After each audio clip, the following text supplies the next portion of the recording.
Everyone, welcome to chemistry class. I am Shyamasappa Sagar. Previous class we learnt about the matter in our surroundings, basic concepts. In that matter in our surroundings, we learnt about the states of matter, that is solid state, liquid state, and gaseous state, and we learnt the properties of those all states of matter, and even we learnt about interconversion of states of matter, how the matter converts from one state to another state by applying the temperature and the pressure. So we learnt about by changing the temperature how it turns from one state to another state, that is melting, boiling, latent heat of fusion, evaporation. Those all concepts we learnt in previous class. Let us recap some concepts, some important definitions in previous class. Fusion. What is fusion? As we discussed in a previous class about the fusion, the process of melting, that is change of state, that is solid state to liquid state, will call as a fusion. The process of melting, that is from solid state to liquid state conversion, will call as a fusion. Even we can call it as a melting also. And what is a point, a melting point? See, the temperature the temperature required for conversion of a solid to liquid at the atmospheric pressure is called its melting point. For example, if ice converts to water, how much temperature required to convert from solid state, that is ice, to water, will call that temperature as a melting point of that substance. Next, boiling point, the temperature at which a liquid starts boiling at the atmospheric pressure is known as its boiling point. At what temperature the water turns into vapor state, and that temperature, that point, will call as boiling point. So for example, water boils at 100 degrees Celsius. Above 100 degrees Celsius, water converts into liquid state to gaseous state, that is vapor state. So 100 degrees Celsius is the boiling point of water. Next, latent heat of fusion, as we discussed in the previous class, and even I shown the videos also. The amount of heat energy required to change 1 kg of a solid into liquid at atmospheric pressure at its melting point is known as the latent heat of fusion. It's very important. Listen carefully. The amount of heat energy required, for example, if ice converts into water, how much amount of heat energy required? See, it's not a direct heat because the heat which is present in the ice is hidden. Hidden means latent. Hidden means in Greek language it is a hidden latent heat. So that heat, how much amount of energy required for 1 kg of solid to into liquid at atmospheric pressure will call as a latent heat of fusion. This is very important definition. The amount of heat energy required to change 1 kg of a solid into liquid at atmospheric pressure at its melting point. It's very carefully listen, at its melting point, because fusion is going to fuse, means it is going to change from solid to liquid, will call as melting point only we need required. From liquid to gas, we need a boiling point. So that is latent of evaporation we learn. The amount of heat energy that is required to change 1 kg of liquid, or else you can say 1 liter of water, 1 liter of water to vapor form at atmospheric pressure at its boiling point. This is very important concept, boiling point, because water can be converted at the atmospheric pressure with a boiling point only. This will call as latent heat of vaporization. These are all definitions which I discussed in a previous class also. So let us learn today's concept. Students, we learnt in previous class about how solid converts into liquid and liquid converts into gases, and what are the definitions which we call as. The process of conversion of solid to liquid will call as melting, you know that, and from liquid to gas will call as vaporization. Even from gas to solid liquid will call as condensation. From liquid to solid will call as freezing. Means from solid to liquid we know that melting it is, or fusion we may call. From liquid, vaporization at 100 degrees Celsius, it changes from water to water vapor, and at 100 degrees Celsius only it changes, vaporization at specific boiling point we may call as vaporization. And there is a confusion between vaporization and evaporation. So don't confuse, evaporation is different and vaporization is different. I will clarify what is evaporation in the later session. Evaporation may occur at any temperature, but vaporization specifically it needs temperature. So we know that solid to liquid, liquid to gas, and gas to liquid, liquid to solid.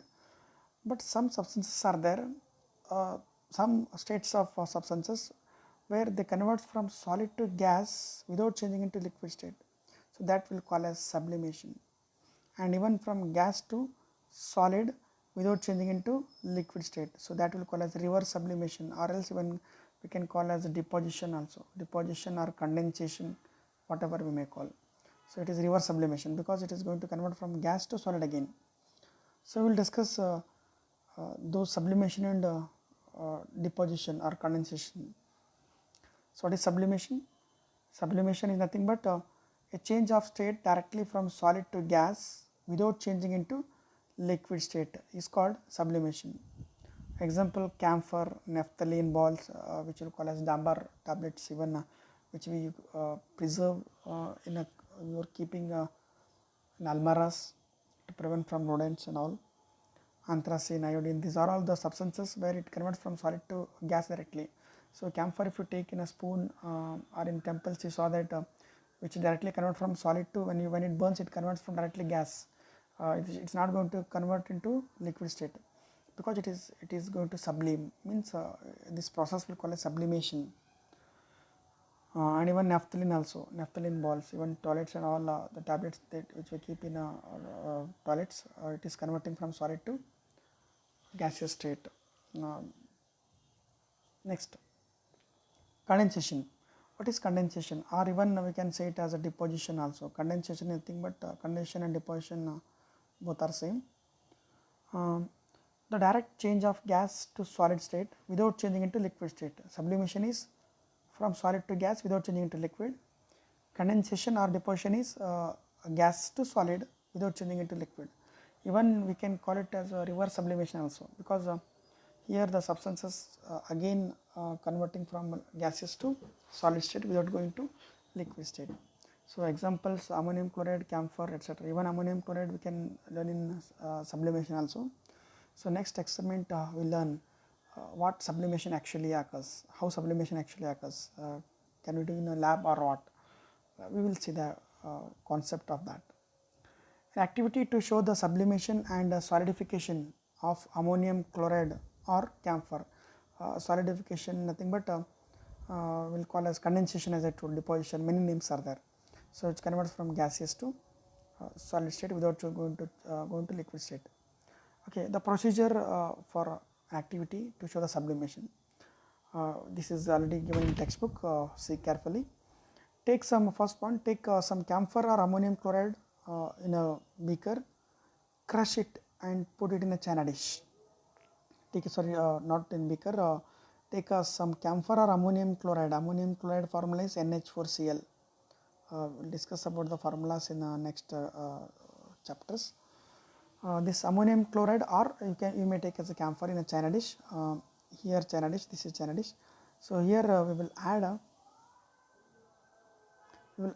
ammonium chloride in this china dish, and you can crush, you can make into pieces, powder form, and we'll keep it in a china dish.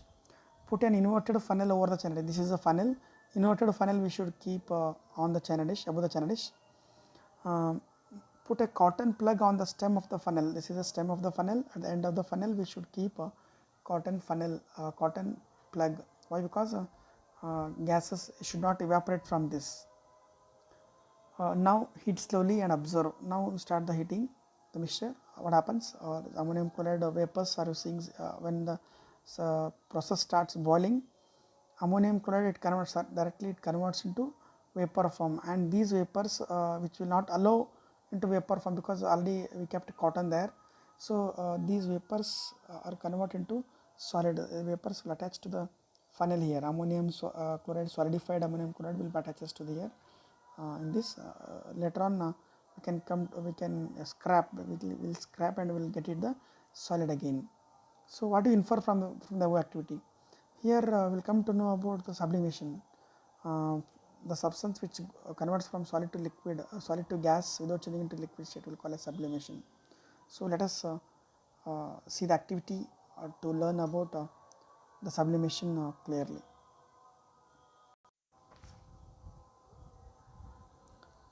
Okay, sublimation. When a solid directly changes into its gaseous state on heating, the process is called sublimation, as we know that. Here, already apparatus is shown here.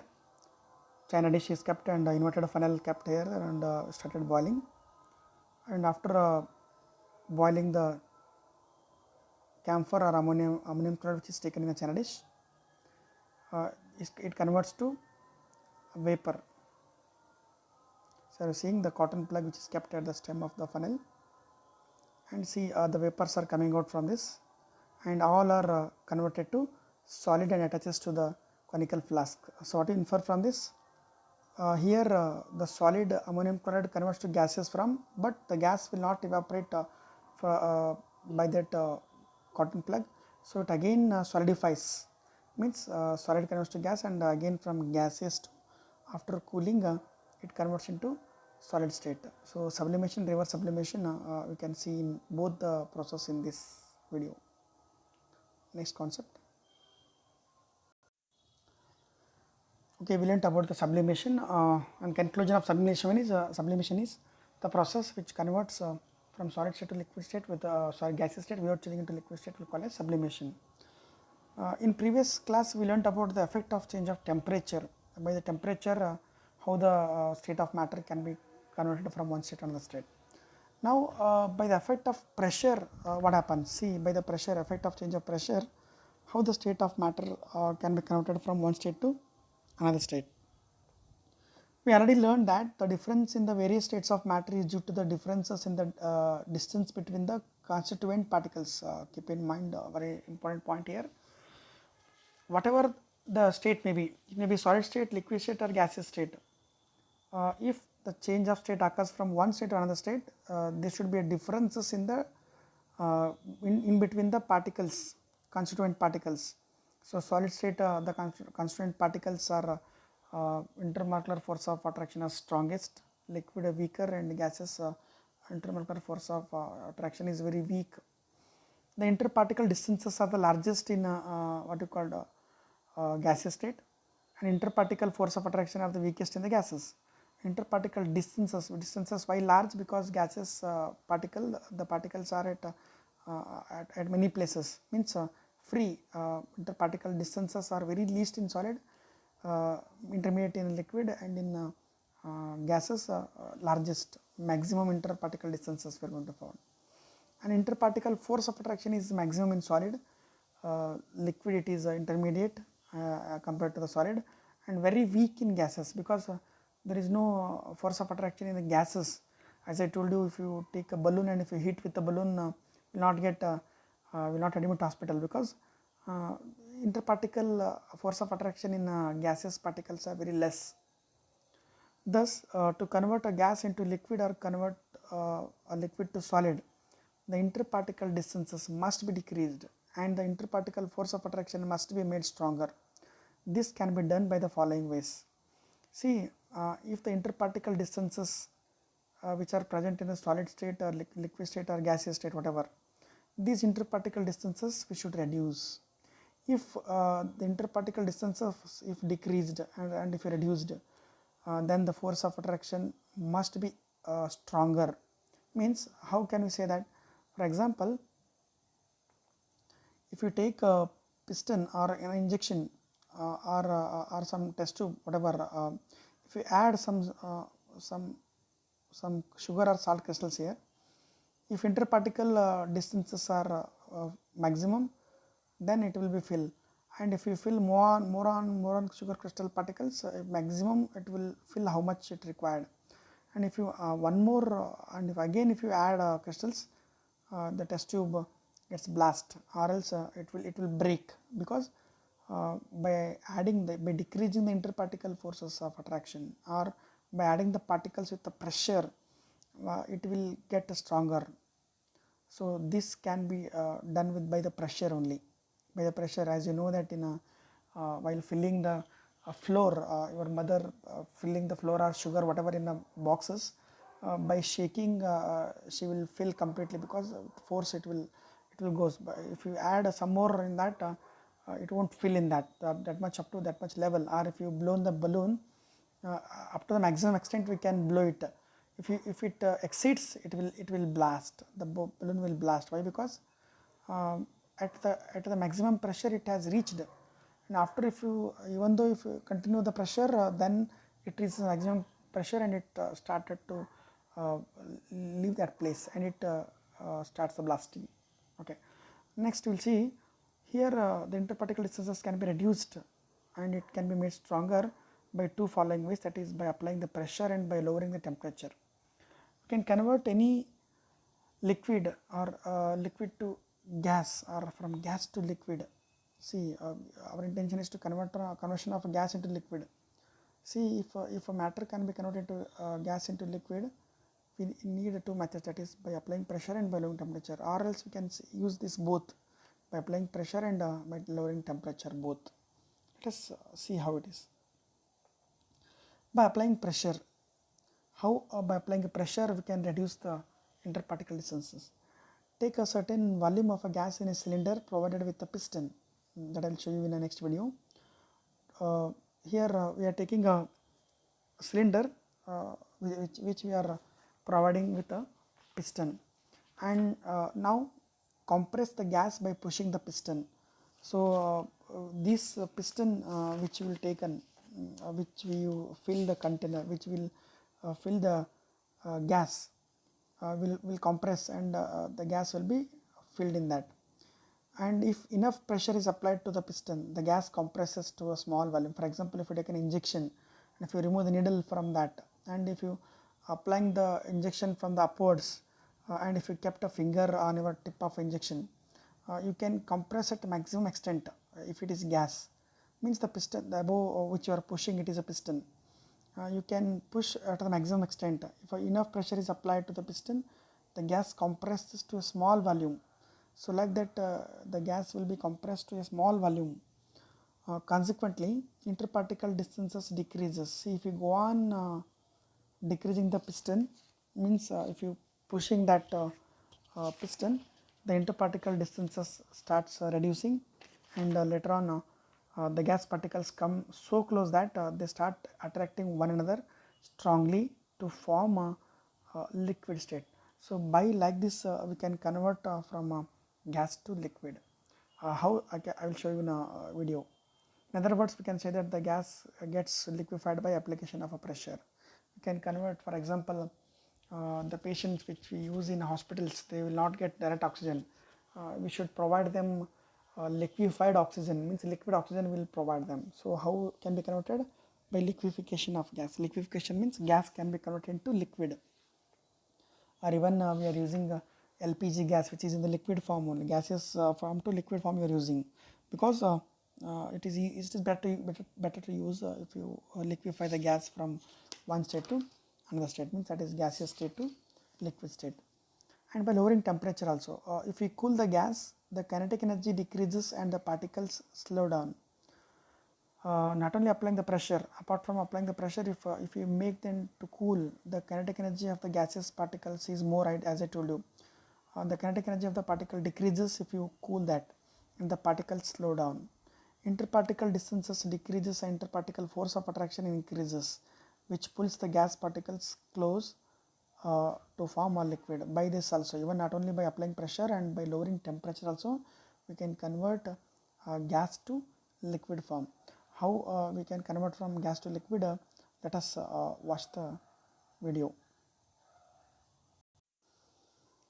Let us watch the video as we know how to convert from gas to liquid state.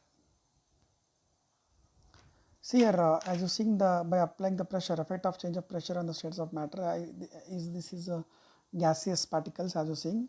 The kinetic energy decreases when increasing the pressure. If you apply the pressure, the kinetic energy of the particles, gaseous particles, reduces, as you see in the video. And if you applied more pressure on that, if you apply the another piston on that, if I apply one more pressure in that, so the particle space will be reduced, and directly in that small space only it will be flows. So like that it can be concluded that a change of pressure can cause a change of states of matter, means which converts to liquid state. I'll show another video to understand about clearly. The interparticle spaces in gases is highly compressible, as we know that gases are kinetic energy is more. As the molecules of gas get more closer, the attractive forces between the molecules increases because uh, very less particles are there. At a high pressure, the gas changes into a liquid state. We are pushing that gas, okay, chamber. Thus, we can liquefy gas by applying the pressure and reducing the temperature. If we apply with the piston, automatically the kinetic energy of the particles decreases and the force of attraction between the particles increases. So that by applying the pressure and reducing the temperature, we can liquefy the gaseous particles. Okay, what we observe by this activity or by this video. In this video, it is evident that we observe that applying pressure and reducing temperature can liquefy the gases. See, if you apply the pressure and reducing the temperature, we can liquefy the gases. Means we can convert the gaseous state to liquid state. Sorry, liquid state. If the pressure on the liquefied gas is further increased and the temperature is further lowered, the liquefied gas may change into the solid state even. So we know that from the gas we can convert into liquid state, means liquefaction. So if a pressure, if you in that liquid state, if you again if you put a pressure more, and that due to the temperature lower, because of we are giving pressure more and we are cooling that, we are reducing the temperature, the liquefied gas may change into the solid state also. Example, I will give you carbon dioxide is cooled under high pressure. Carbon dioxide is a gas, so it can be directly converted into solid carbon dioxide, that will call as a dry ice. I will show you that dry ice how it is. A dry ice specialty is if the pressure on dry ice is decreased to 1 atmosphere, it directly gets converted into the gaseous state. Very important concept. This dry ice which I showing in a video, I will show you in the video what is dry ice. Dry ice is nothing but carbon dioxide which is cooled under high pressure. The carbon dioxide gas, if you compress the carbon dioxide gas, it can be converted into solid form. We know about the liquid oxygen because in hospitals the patients are providing with liquid oxygen. But carbon dioxide gas, how can we convert into solid state? It is possible. Carbon dioxide gas is cooled under high pressure and it can be directly converted into solid carbon dioxide and that will call as dry ice. If the pressure in dry ice is decreased to 1 atmosphere pressure, it directly gets converted into the gaseous state, that is carbon dioxide gas again. This dry ice, if we increase the pressure again, and if you decrease the pressure again, or to decrease the pressure we need to increase the temperature.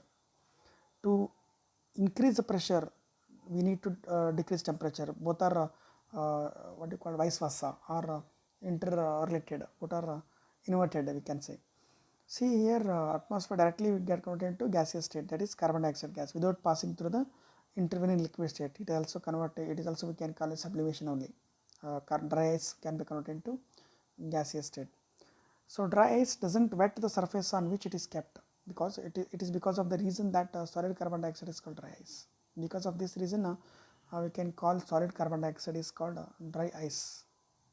So let us watch the video to understand how the dry ice converts to gaseous state, that is carbon dioxide gas. Okay students, as you see in this video, the carbon dioxide solid particles in China dish we are going to add in a water. It is not going to convert, it is not going to increase the water level, but the solid carbon dioxide gas is directly converting into solid carbon dioxide, which is dry ice, is converting into a gaseous gaseous carbon dioxide. This is a what you call dry ice, but there is no increase in the water level. Only the gaseous particles are increasing because of decreasing the pressure. We are releasing the pressure from that. See, seeing that gases only, it is only releasing the gases, not increasing even a drop of liquid particles. It is because it is converting directly from solid to gas. Even we can say it as a sublimation also.